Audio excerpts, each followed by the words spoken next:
magandang araw po sa inyong lahat mga ka-listeners. Meron po tayong i-unbox ngayon na DIY car motor shampoo kit. Pinili ko po ito sa Premier Mall. So, i-demo ko, i-unbox po natin kung maganda ba talaga itong kanilang DIY motor shampoo kit. Gagawa tayo ng dishwashing. Meron na po akong 15 to 16 liters ng tubig. And ito, binili ko po. I-unbox po natin. So, pagbukas mo, safe naman, maganda yung pagkaka-box. So, ito po yung laman ng box po niya.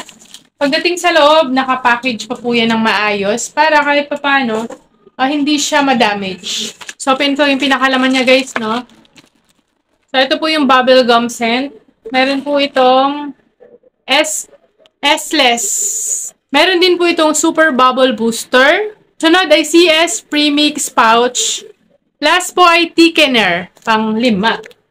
So, 5 po ang laman po nitong ating binili na DIY car wash. So, ito po yung kasama niyang instruction. How to make car and motor shampoo kit. 15 to 16 liters yield. Ayun. So, susundan po natin to guys. So, ito po yung laman po niya, guys. So, may bubble gum, CS premix, liquid po yan, SLES liquid, and then super bubble booster, CS premix pouch, at saka thickener. SLES. Medyo mahirap lang siyang lusawin yung SLES. Malagkit siya, kaya pagtsatsagaan nyo po, 30 minutes na ibababad to. Okay.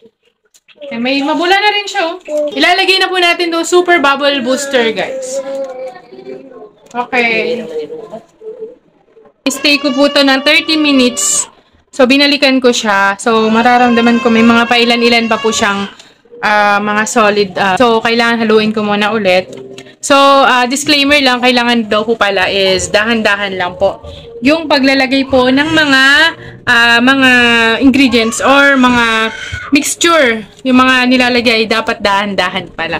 Kanina kasi nagmamadali. Step 2 po natin, i-shake at idagdag ang CS Premium Bottle.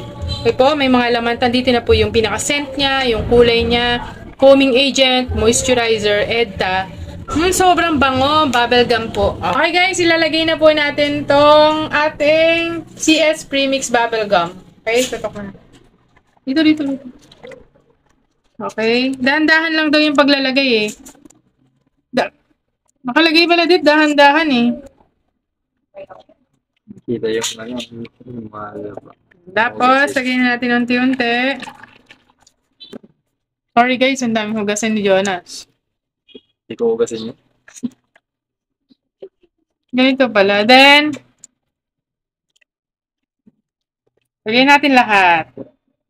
Sunod, itong CS Premium Pouch. Parang gatas ah. Ilagay ko na lahat. Tulungan po ako ng aking, kapatid, pamangkin. Baka asukal to. No? Yan na lahat. Gusto po. Ayan, habang, ano tang tawag yan po? Asin. Thickener. Hindi, thickener eh. Asin lang to. Pwede nakakain yan. Pwede pampalasa yan. Asin lang pala. So, yan na po yung pinakahuli. Kailangan lang nating tuloy-tuloy ang halo. Hindi pa. Wala po dyan. Bagahan. Tuloy-tuloy lang yung halo hanggang sa lumapot. Ginagamit kasi namin to sa aming car wash. DIY car wash, 5 peso vendo. So, Pwede na rin sa pinggan ka mo. pwede na rin to sa pinggan. Kung parang bumibigat oh. Bakal na eh. Kumakapal. So, pwede rin tong panghalo, yung mga kahoy o kaya plastic. Kaya lang, mas prefer ko yung kamay para mabilis. Kaso nakakangawit. Di ba, Jonas? Ayan siya, oh. Lumalapot na, oh. Nararamdaman ko na. Tapos, i-rest to ng isang araw, di ba? Bago pwedeng gamitin. Pwede na rin. Nakalagay doon na sa instruction. So guys, ito nyo pong bumili nitong car and motor shampoo kit na makakagawa po kayo ng 15 liters to 16 liters. Halagang, wala pang 300 pesos. Siguro kulang-kulang 250 pesos. So makakagawa na kayo ng 16 liters na pang car wash o panghugas ng pinggan, ang bango. Ayan guys. So, ayun. Ganun lang. May bubble gum. Bubblegum, scent. Ang bango. So, yun. Magagamit na po namin to ng mga 2 weeks dun sa aming car wash. So, ito na po siya, guys. So.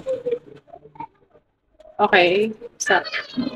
Ayan na po, guys. So, ang dami ko na pong nagawang pang shampoo. Marami. Ito na po yung mga lagayan. Hinanda ng kapatid ko para bukas, meron na kami magamit. So, ulitin ko po kung gusto niyo pong bumili ng DIY car and motor shampoo kit na makakagawa ng 16 liters, 15 to 16 liters. Ito, click nyo po yung basket na nasa video ito and mag-check out na po kayo para makagawa po tayo ng mga panglinis po natin ng ating po mga sasakyan, pwedeng panghugas din ng pinggan at marami pang iba.